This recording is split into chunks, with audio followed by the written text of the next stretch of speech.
आप सभी सम्मानित शिक्षार्थियों को मेरा सादर प्रणाम। मैं मुकुंद आप सबका स्वागत करता हूं मेरे PSRM स्टडी चैनल में। आज की वीडियो में हम लोग जानकारी प्राप्त करने वाले हैं स्वामी विवेकानंद जी के जीवन परिचय एवं शिक्षा दर्शन के बारे में। स्वामी विवेकानंद जी का जन्म 12 फरवरी 1863 में कलकत्ता के एक कायस्थ परिवार में हुआ था और इनके बचपन का नाम नरेंद्र दत्त था। इनके पिता श्री विश्वनाथ दत्त जो कलकत्ता उच्च न्यायालय के एक प्रतिष्ठित वकील थे और इनकी माता का नाम भुवनेश्वरी देवी था जो एक विदुषी महिला थी।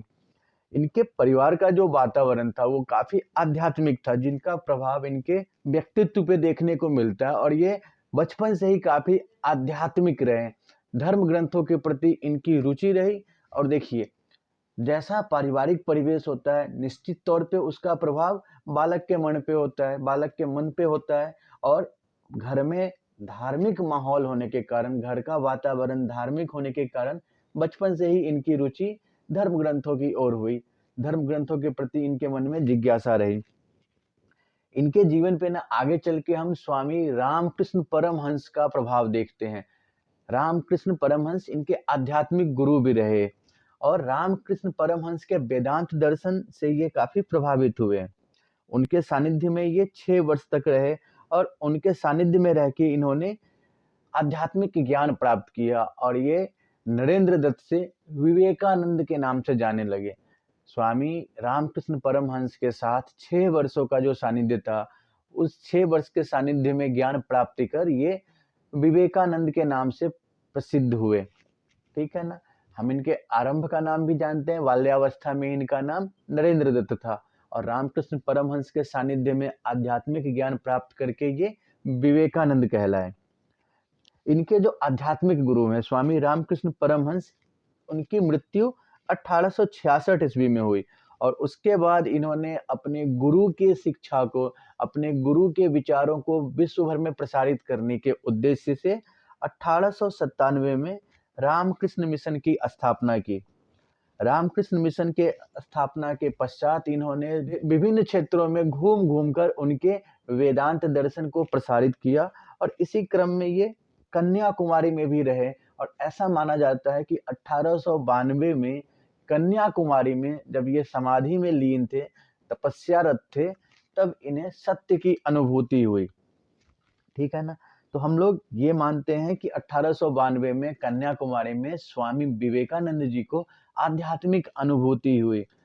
और हम अगर इनके विश्व में इनकी प्रसिद्धि की बात करते हैं तो शिकागो में हुए विश्व धर्म सम्मेलन में इन्होंने जिस तरीके से भारतीय दर्शन को सार्वजनिक मंच पे रखा, संपूर्ण दुनिया के सामने रखा, संपूर्ण दुनिया के सामने भारतीय दर्शन की व्याख्या की, इस घटना ने इनके व्यक्तित्व को सार्वभौमिक बना दिया, इनके व्यक्तित्व को विश्व प्रसिद्ध किया।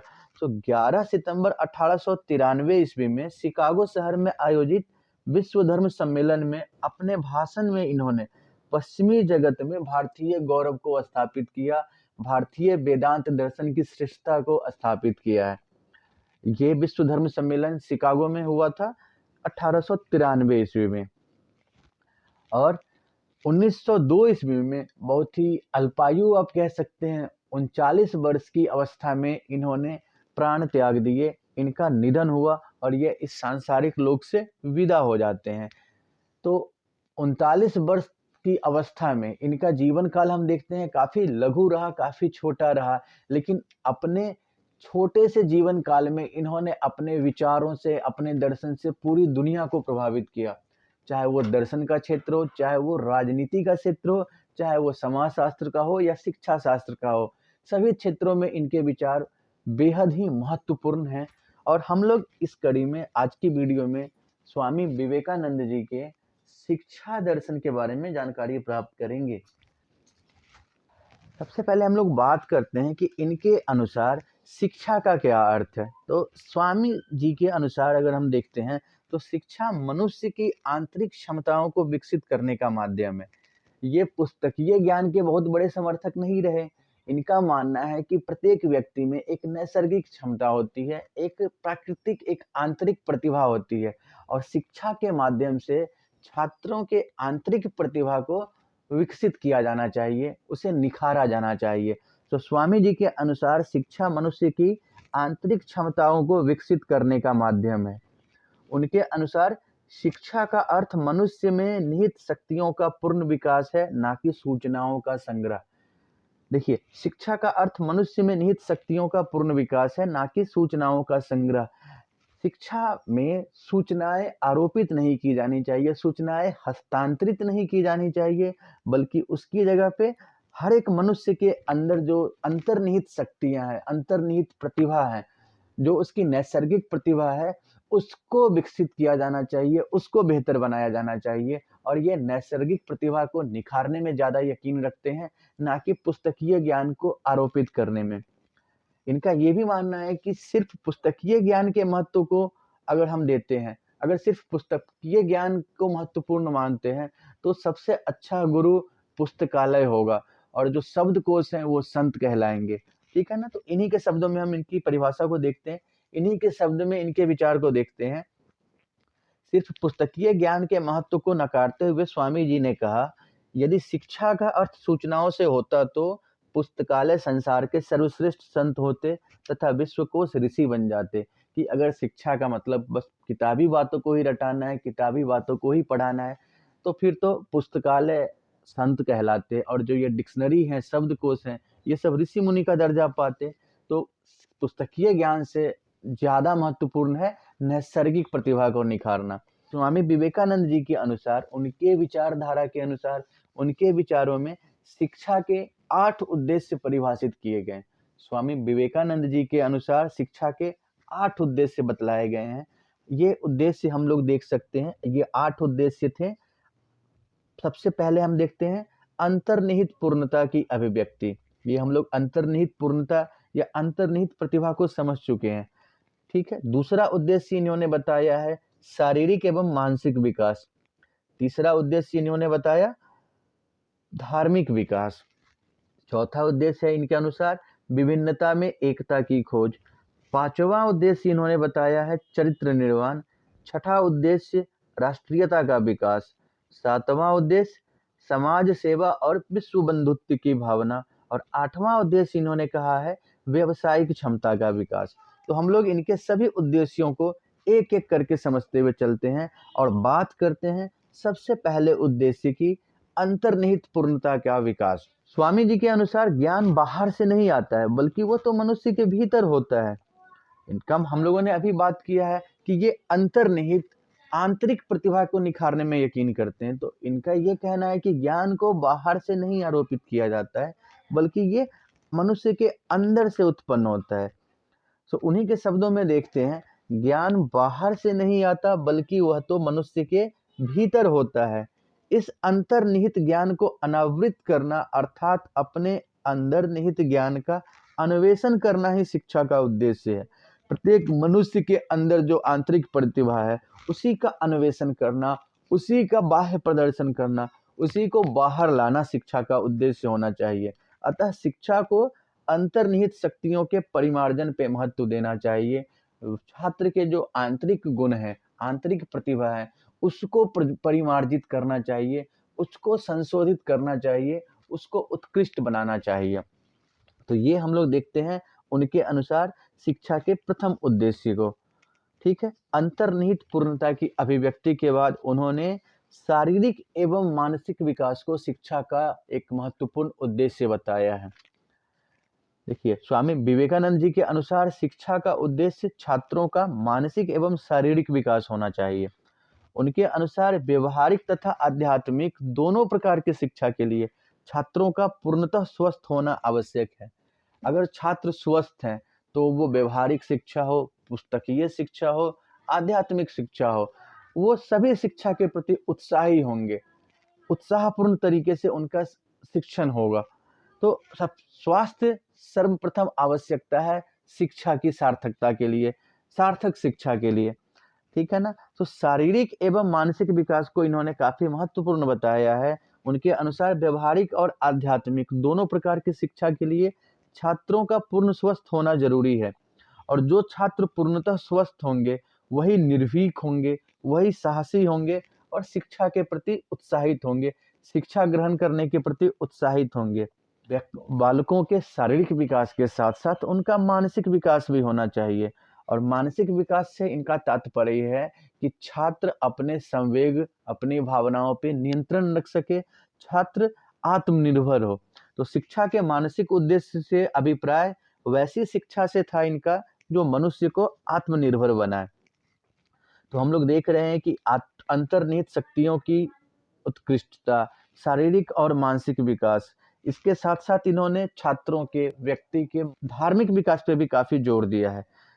धार्मिक विकास की हम बात करते हैं तो इनके अनुसार शिक्षा व्यक्ति को धर्म के प्रति आस्थावान बनाए, जिससे व्यक्ति अपने शुद्ध आचरण से जीवन को पवित्र बना सके। छात्रों को धार्मिक शिक्षा दी जानी चाहिए। धार्मिक शिक्षा से छात्रों का आचरण शुद्ध होगा, व्यवहार शुद्ध होगा और वो जीवन उनका पवित्र होगा। स्वामी जी के अनुसार सत्यान्वेषण ज्ञान का प्रमुख लक्ष्य है। सत्य ज्ञान स्वरूप है और सत्य शक्ति स्वरूप है। इनके अनुसार शिक्षा का अर्थ ही है कि बालक सत्य का अन्वेषण करे, सत्य की खोज करे, और उन सत्य ही ज्ञान का स्वरूप भी है, सत्य ही यथार्थवादी भी है, सत्य ही शक्ति है। ठीक है, तो ये चाहे हम आध्यात्मिक ज्ञान की बात करें, व्यवहारिक ज्ञान की बात करें, पुस्तकीय ज्ञान की बात करें, इन सभी में चरित्रवान होना बहुत जरूरी है। और छात्रों का स्वयं का अन्वेषण करना, आत्म अन्वेषण करना जरूरी है। और ये तभी होगा जब जीवन शुद्ध होगा, आचरण शुद्ध होंगे, धार्मिकता होगी जीवन में। धार्मिक विकास के बाद इन्होंने सामंजस्यता पे काफी जोर दिया है। इन्होंने शिक्षा के माध्यम से विभिन्नता में एकता की अनुभूति को महत्वपूर्ण बताया है। विभिन्नता हर जगह उपस्थित है, सभी क्षेत्रों में उपस्थित है, किंतु विभिन्नता के उपस्थिति के बावजूद उसमें सामंजस्य स्थापित करना ही शिक्षा का उद्देश्य होना चाहिए। शिक्षा का उद्देश्य छात्रों को इस योग्य बनाना है कि वो विभिन्नता में एक रूपता ढूंढ सके, सामंजस्य स्थापित कर सके। शिक्षा बालक को विभिन्नता में एकता की अनुभूति कराने योग्य बनाए। उनके अनुसार आध्यात्मिक और भौतिक संसार एक ही है, अतः विभिन्नता की अनुभूति माया है। हम जो भी देख रहे हैं, आंतरिक जगत, बाह्य जगत, उनको ये एकाकार करके देखते हैं, एक रूप में देखते हैं, और ये एक रूपता में विश्वास करते हैं। ये विभिन्नता को माया मानते हैं, भ्रम मानते हैं। तो विभिन्नता में एकता की अनुभूति के बाद इन्होंने छात्रों के चरित्र निर्माण पे काफी महत्व दिया है, और शिक्षा के माध्यम से बालकों को चरित्रवान बनाने की वकालत की है। इन्होंने इस बात पे जोर दिया है कि शिक्षा बालकों में चरित्र निर्माण करे। शिक्षा के माध्यम से चरित्र निर्माण एक प्रमुख लक्ष्य होना चाहिए। उन्होंने ब्रह्मचर्य पे जोर दिया है और बौद्धिक एवं मानसिक विकास के लिए ब्रह्मचर्य को आवश्यक बताया। इनके अनुसार शिक्षक हो या छात्र हो, उनके जीवन में ब्रह्मचर्य होना चाहिए, उनका आचरण ब्रह्मचर्य से प्रेरित होना चाहिए। ठीक है, ब्रह्मचर्य का पालन करने से मनुष्य मन, कर्म, वचन से पवित्र बनेगा। इनका मानना था कि यदि छात्र शिक्षा ग्रहण के दौरान ब्रह्मचर्य का पालन करेंगे तो वो उनका मन, कर्म, वचन सब पवित्र होगा और वह एकाग्रचित्त होकर शिक्षा ग्रहण कर सकते हैं। स्वामी जी के शब्दों में ही अगर हम देखते हैं तो इन्होंने चरित्र निर्माण पे अपने विचार इस प्रकार अभिव्यक्त किए हैं। अपने चरित्र का निर्माण करो और अपने चरित्र का निर्माण करो और अपनी प्रकृति स्वरूप उसी ज्योतिर्मयी, उज्जवल, नित्य, शुद्ध स्वरूप को प्रकाशित करो तथा प्रत्येक व्यक्ति में उसी आत्मा को जगाओ। देखिए, अपने चरित्र का निर्माण करो, यह आह्वान, यह घोषणा ये छात्रों से करते हैं। ठीक है, और अपने प्रकृति स्वरूप उसी ज्योतिर्मय, उज्जवल, नित्य, शुद्ध स्वरूप को प्रकाशित करो। तो हम देख रहे हैं कि ये जो ज्योतिर्मय, उज्जवल, शुद्ध स्वरूप, ये किसकी बात कर रहे हैं हम लोग? ये ब्रह्म की बात कर रहे हैं, परमेश्वर की बात कर रहे हैं, अध्यात्म की बात कर रहे हैं।